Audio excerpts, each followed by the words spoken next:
తనకి అసలు ఒక ఎంపతి అనేది లేదు టువర్డ్స్ పేరెంట్స్ కానీ రిలేటివ్స్ కానీ ఫ్రెండ్స్ కానీ. అసలు తన కంట్లోంచి ఒక్క చుక్క కూడా నీళ్ళు రాలేదు. అది చాలా ఆశ్చర్యంగా అనిపిస్తుంది అతని behaviour. And she did go through a lot of psychological issues with because of Sricharan, and he himself is a psycho patient.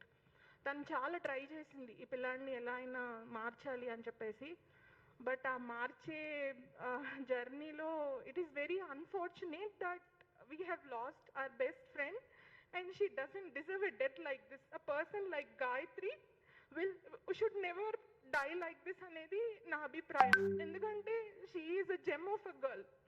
అలాంటి పిల్ల ఇలా వెళ్ళిపోయిందంటే మాకు అసలు డైజెస్ట్ అవ్వట్లేదు. ఇంకొక చిన్న విషయం, మీడియాకి సోషల్ మీడియాకి నేను ఏం చెప్పాలనుకుంటున్నానంటే, గాయత్రి ఎలాంటిదంటే మీ ఇంట్లో ఒక ఆడపిల్ల ఎలా పెరుగుతుందో, ఎంత కన్సర్వేటివ్ ఫ్యామిలీ నుంచి వచ్చింది అది, ఎలా పెరుగుతారో ఆడపిల్లలు అలాగే పెంచారు వాళ్ళ అమ్మ నాన్న, ఒక్కరితే ఒక కూతురు. సో దయచేసి ఏది కూడా స్పెక్యులేట్ చేసి రాయొద్దు. నిజాలు తెలియాలి. అసలు ఈ ఇన్సిడెంట్లో ఏం జరిగిందనేది థరో ఇన్వెస్టిగేషన్ చేసి మొత్తం బయటికి తీసుకొచ్చి డెఫినెట్గా యాక్షన్ తీసుకోవాలి అక్యూజ్ మీద అనేది that is all we want to say as friends అండి. Thank you.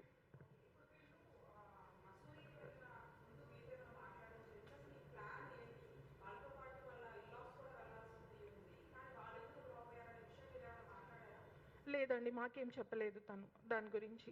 అండ్ గత కొన్ని రోజులుగా తను ఎక్కువ కూడా శ్రీచరణ్ తోటి she is trying to talk to him and ఫ్రెండ్స్ని కొంచెం దూరం పెట్టడానికి ట్రై చేస్తుంది. ఎందుకంటే అతనికి ఒక టైప్ ఆఫ్ అనుమానం ఉంది కాబట్టి, ఫ్రెండ్స్ కంటే నా ఫ్యామిలీ ముఖ్యము, నేను ఫస్ట్ నా మ్యారేజ్ చూసుకోవాలి అని. One more thing I want to tell is, తను పూణేలో వర్క్ చేసేవాడు అండ్ గాయత్రి ఢిల్లీలో ఉండేది. ఏ రోజు తనని పూణే తీసుకెళ్ళడం కానీ, నేను 2-3 సందర్భాల్లో తనని అడగడం జరిగింది, మీ హస్బెండ్ పూణేలో ఉన్నప్పుడు, పూణేలో చాలా ప్లేసెస్ ఉన్నాయి చుట్టుపక్కల, నువ్వు వెళ్ళి ఏదన్నా అక్కడ సరదాగా తిరగడానికి నువ్వు ఎందుకు వెళ్ళలేదు అంటే, తను ఫ్రెండ్స్తో పాటు ఉంటున్నాడు, అందుకే నన్ను అసలు రానివ్వట్లేదు అక్కడికి, తనే వస్తున్నారు ఎప్పుడు ఢిల్లీ కానీ నన్ను రానివ్వట్లేదు పూణే అని కూడా చెప్పింది. మరి అదెందుకు జరిగిందో కూడా తెలియట్లేదు. మాకు డెఫినెట్గా డౌట్స్ అయితే ఉన్నాయి that and Sricharan is having some psychological problem, that is sure. And Gayatri has spoken about it many times with us. No, ante he's refusing to take treatment and Gayatri was helping herself with the therapy and all. అసలు అతను accept చేయట్లేదండి that he is having some problem అనేది. అంటే తిను identify చేసిన తర్వాత as a wife తనే help చేయడానికి, ఇప్పుడు ఎలా ఉంటుందంటే ఇంట్లో మనకు ఒక డాక్టర్ ఉంటే ఫస్ట్ మనమే హెల్ప్ చేయడానికి ట్రై చేస్తాము, తర్వాతే వేరే బయట వాళ్ళ దగ్గరికి తీసుకెళ్తాము.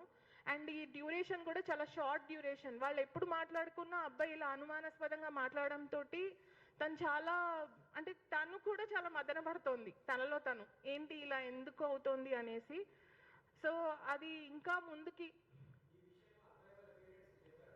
అబ్బాయి వాళ్ళ పేరెంట్స్కి 2-3 సందర్భాలు ఇన్సిడెంట్స్ కోట్ చేస్తారు. అబ్బాయి వాళ్ళ పేరెంట్స్కి కూడా తెలుసండి దట్ తను అనుమానిస్తున్నాడు ఈ అమ్మాయిని, ఇలా చేస్తున్నాడు. తెలుసండి, వాళ్ళ పేరెంట్స్కి కూడా తెలుసు తను చెప్పి. I've known her for a decade అండి. She's my husband's cousin and my best friend. Thank you.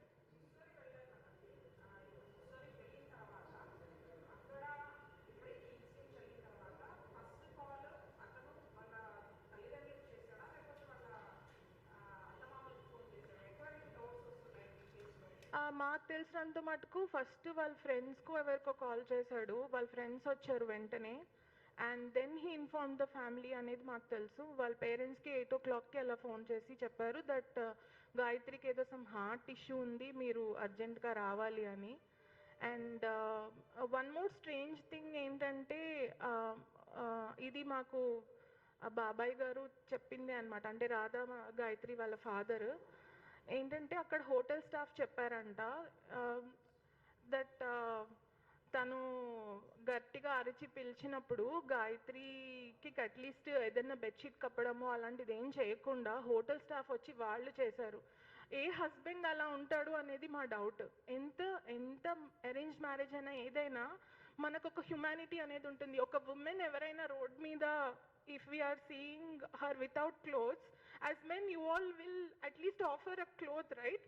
He didn't even bother to do that. అలాంటి హస్బెండ్ ఎక్కడుంటాడు అనేది నాకు అర్థం అవ్వట్లేదు. అండ్ అతను ఎంత ప్లాన్డ్గా ఉన్నాడంటే మీడియా వచ్చినప్పుడు డోర్ ఓపెన్ చేసేటప్పుడు అంతా హీఈస్ రికార్డింగ్ ఎవ్రీథింగ్. సో అంటే అది రికార్డ్ చేసుకునే అంత విచక్షణ ఉన్న మనిషి ఆ అమ్మాయికి ఏదైనా కప్పాలన్న విచక్షణ ఎలా ఉండదు, అండ్ అక్కడ ఏం జరిగిందో చెప్పాలన్న విచక్షణ ఎలా ఉండదు అనేది, అంటే రెండు పొంతనగా లేవు.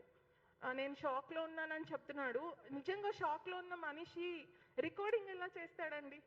ఒక ఫోన్ పట్టుకుని రికార్డ్ చేసి డోర్ ఓపెన్ చేసేటప్పుడు రికార్డ్ చేశాడు, అలాగే మీడియా వాళ్ళు వస్తున్నప్పుడు రికార్డ్ చేశాడు. షాక్లో ఉన్న మనిషి, ఈ రెండు కొంచెం కాంట్రడిక్టరీగా అనిపిస్తున్నాయి మాకు. అతని బిహేవియర్ అండ్ అతను చేసిన పనులు అండ్ అతను చెప్పే మాటలు ఏది కూడా ఎక్కడ మ్యాచ్ అవ్వట్లేదు. And honestly to tell you, Sricharan mentality ఎలా అంటే పెద్దవాళ్ళ ముందర చాలా స్వీట్గా మాట్లాడతాడు, బట్ గాయత్రితో ఆ టోన్లో మాట్లాడేవాడు కాదు. చాలా పరుషంగానే మాట్లాడిన సందర్భాలు కూడా ఉన్నాయి గాయత్రితో ఎంతసేపు. And he is having a childhood trauma అని కూడా చెప్పింది గాయత్రి. తన అప్బ్రింగింగ్లో వాళ్ళ పేరెంట్స్ ఎప్పుడు గొడవ పడడము, దానివల్ల కూడా అబ్బాయికి కొంచెం మానసిక ఇది ప్రాబ్లం ఉంది ఆ అబ్బాయికి.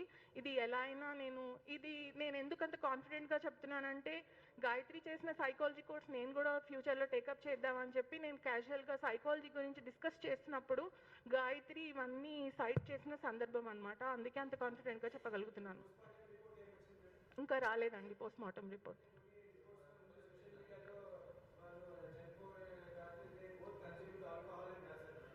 అవును, అది కూడా సస్పీషియస్గానే ఉంది. ఎందుకంటే మొన్న ఇచ్చిన ప్రెస్ రిపోర్ట్ అక్కడ జరిగిన ఇన్సిడెంట్ని బట్టి రూమ్లో బియర్ బాటిల్స్ దొరికాయి అని చెప్పేసి చెప్తున్నారు. ఇవాళ తన మీడియాకి ఇచ్చిన స్టేట్మెంట్లో we both had red wine అంటున్నాడు. అక్కడ అసలు రెడ్ వైన్ బాటిలే లేదు. రెండు చాలా కాంట్రడిక్టరీగా ఉన్నాయి. అండ్ మరి అక్కడ ఏం జరిగింది అనేది మాకు కూడా తెలీదు అన్లెస్ అండ్ అంటిల్. అందుకే we want to request the authorities that a thorough investigation should be done on this issue, and అసలు నిజాలు ఏంటి బయటికి తీసుకురావడానికి ప్రయత్నించాలి. అండ్ శ్రీచరణ్ని ఇంట్రాగేట్ చేయాలి కూర్చోబెట్టి, అసలు ఏం జరిగిందనేది ఇంట్రాగేషన్ చేసి మాత్రం అన్నీ బయటికి తీసుకురావాలనేది మా రిక్వెస్ట్. తనకి సైకలాజికల్ ప్రాబ్లం ఉంది. సో ఇంట్రాగేషన్లో తను మరి పోలీస్ కూడా అదే వేగా ఇంట్రాగేట్ చేయాలనేది నా రిక్వెస్ట్ అండి.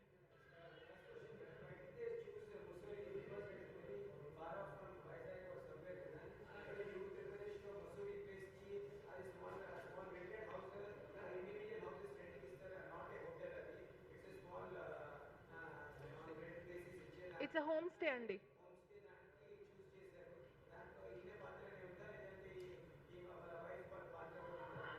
యాక్చువల్లీ అండి వాళ్ళ మ్యారిటల్ లైఫ్లో ఎలా ఉంది అంటే అన్ని శ్రీచరణే సెలెక్ట్ చేస్తాడు, అన్ని తనే చూస్ చేస్తాడు. అండ్ అతనికి కొంచెం ఎలా అయినా ఒక టైప్ ఆఫ్ డిక్టేటర్షిప్ అనేది ఉంది. అంటే తను చెప్పినట్టే వినాలి, తను చెప్పినట్టే జరగాలి, అన్ని విషయాల్లో గాయత్రి తన మాట వినాలి. డెఫినెట్గా మ్యారిటల్ లైఫ్లో అలా ఉంటారు మెన్ అనేది కూడా పెద్దవాళ్ళు కూడా సర్ది చెప్పారు.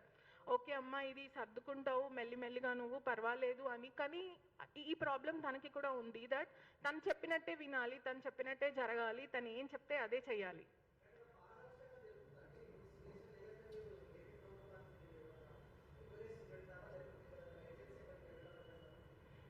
అవునండి, రిక్వెస్ట్ చేస్తున్నాము థరో ఇన్వెస్టిగేషన్ చేయాలని. We are requesting even AP government and also Uttarakhand government, because incident అక్కడ జరిగింది కాబట్టి. కరెక్ట్, వెళ్తారు.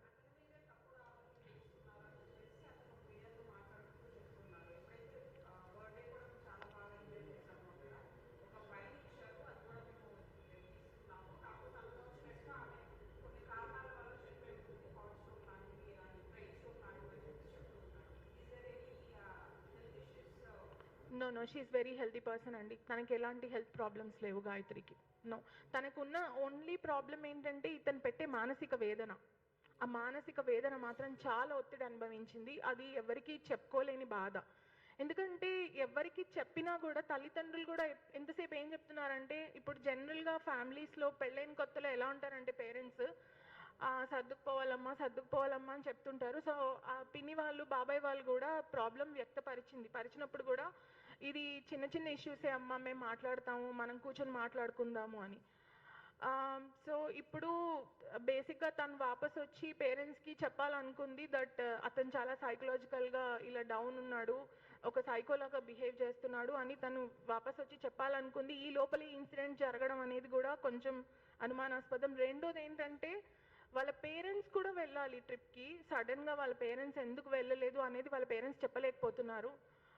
అసలు ఫ్యామిలీ ట్రిప్ కాబట్టే వీళ్ళ పేరెంట్స్ కూడా అనుమతించారు. నిజంగా ఇది గనక వాళ్ళిద్దరూ వెళ్ళే సోలో ట్రిప్ అయితే అసలు వీళ్ళ పేరెంట్స్ కూడా వద్దని చెప్పేసి ఉండేవాళ్ళు ముందే.